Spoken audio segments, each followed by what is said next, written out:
আকাশ কালো মেঘে ঢাকা। ঝুমুর দৌড়ে এসে বলল, দিদা দিদা, বাইরে মেঘ জমেছে।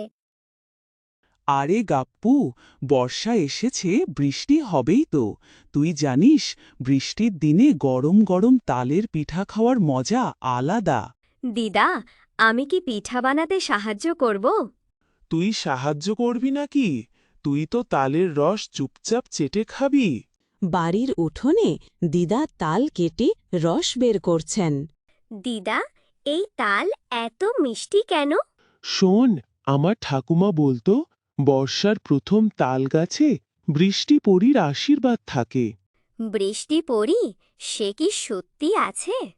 কে জানে, তবে তুই যদি মন দিয়ে কাজ করিস, হয়তো পরী এসে আশীর্বাদ দিয়ে যাবে।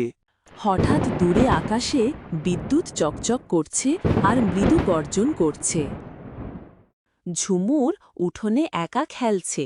হঠাৎ ঠান্ডা বাতাস বইতে শুরু করে, আর সেই সময় এক বৃষ্টি পড়ি এসে বলল, ঝুমুর, তুমি কি তালের পিঠা বানাচ্ছ?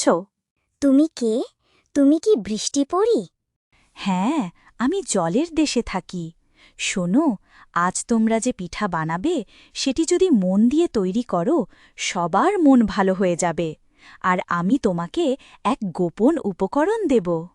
পরী ছোট্ট সোনালি রঙের একটি পাত্র দেয়, ভেতরে সুগন্ধি গোলাপ জল দিল আর বলল, পিঠার মিশ্রণে এক ফোঁটা দিও, তাতে স্বাদ হবে জাদুর মতো। ধন্যবাদ। পরী মিলিয়ে যায় বৃষ্টির ফোঁটায়। বাড়ির রান্নাঘরে দিদা, ঝুমুর আর পাড়ার বাচ্চারা মিলে কাজ করছে। প্রথমে তালের রস ছেঁকে নিতে হবে। তারপর গুঁড়া চাল, গুড় আর নারকেল মিশিয়ে নিতে হবে। দিদা, আমি কি নারকেল কুড়াতে পারি? পারবি, তবে আঙুল কেটে ফেলবি না যেন। এইদিকে ঝুমুর চুপি চুপি গোলাপ জল মিশিয়ে দেয়।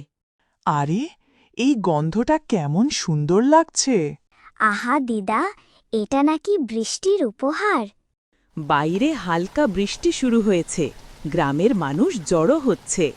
গ্রামপ্রধান কাকু হাসতে হাসতে এসে বলল, শুনেছি আজ দিদার হাতে তালের পিঠা হবে।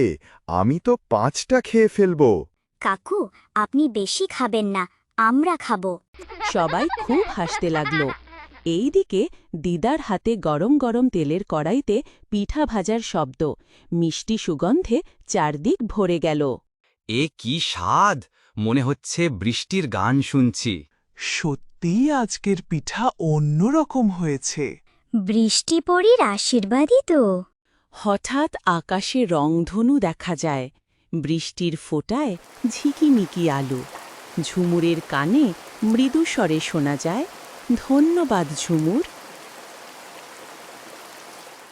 মনে রেখো, পিঠার আসল স্বাদ শুধু উপকরণে নয়, ভালোবাসা আর একসাথে থাকার আনন্দে। আর হয়তো একটু পরীর জাদুতেও।